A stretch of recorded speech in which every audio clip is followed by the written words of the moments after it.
कौन सा नियम पड़ेगा? सेकंड नियम। तो मैं प्रथम नियम बता देता। गति के सेकंड नियम में हुआ क्या, सुना ध्यान से। गति का सेकंड नियम क्या बोलता है कि किसी वस्तु के संवेग में परिवर्तन की दर, किसी वस्तु के संवेग में परिवर्तन की दर उस पर लगाए गए बल क्या होती है? अब इसका मतलब होता है कि देखो, यानी कि A अनुपात क्या हो जाएगा? P, और P का मतलब क्या होता है? P बराबर हमारे पास होता है mv। ये क्या होता है? संवेग। संवेग का सूत्र क्या होता है? किसी वस्तु के द्रव्यमान और वेग के गुणनफल को क्या बोलते हैं? संवेग कहते हैं। एक चीज यहाँ पे एक चीज समझ लो कि द्रव्यमान किसी वस्तु पर ज्यादा होगा तो नुकसान क्या होगा? ज्यादा होगा। मान लो कि जैसे तुमको बता रहा था, अभी जो बता रहा था पहले, एक छोटी साइकिल है मान लीजिए, वो किसी व्यक्ति से टकराती है, ये 10 किलोमीटर प्रति घंटा की चाल से आ रही है, किसी व्यक्ति से टकरा रही है, तो यहाँ पर क्या होगा? इस व्यक्ति को नुकसान कम होगा क्योंकि द्रव्यमान क्या है? कम है। इसी की जगह एक बड़ी चीज ले लो, मान लो कि ट्रक ले लो, कोई ट्रक आ रही है बड़ी वाली और एक ट्रक जिससे टकराएगी तो क्या होगा? नुकसान ज्यादा होगा। क्यों? क्योंकि द्रव्यमान जो है ज्यादा हो गया। इसी प्रकार वेग भी अगर ज्यादा होगा तो भी नुकसान क्या होगा?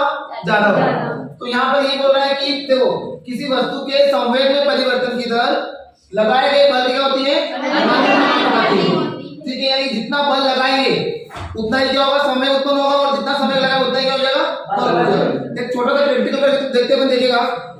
मैं अभी इसको कोई बोतल में लगा रहा हूँ। ये क्या किया मैंने? इस बोतल को मैं यहाँ रख रहा हूँ, ठीक है।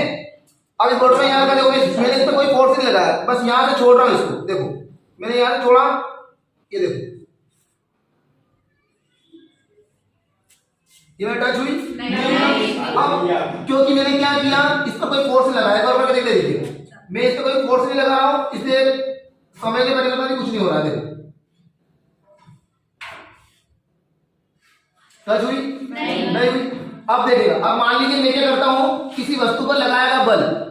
अब मैं क्या करता हूँ, मान लीजिए इसको मैं क्या करता हूँ, यहाँ से छोड़ता हूँ, देखो जोर से, तो छोड़ूंगा, देखो ये क्या हो गया? हो जाएगी, क्योंकि यहाँ हुआ क्या, आपने बल लगा दिया अलग से, तो क्या हो गया? फोर्स ज्यादा लगा, ठीक है, संवेग परिवर्तन हो गया। तो किसी वस्तु के संवेग में परिवर्तन की दर उस पर लगाए गए बल क्या होती है? एक छोटा सा प्रैक्टिकल काम होना, समझ आए? अगर आप चाहो तो इस प्रैक्टिकल कर सकते हो।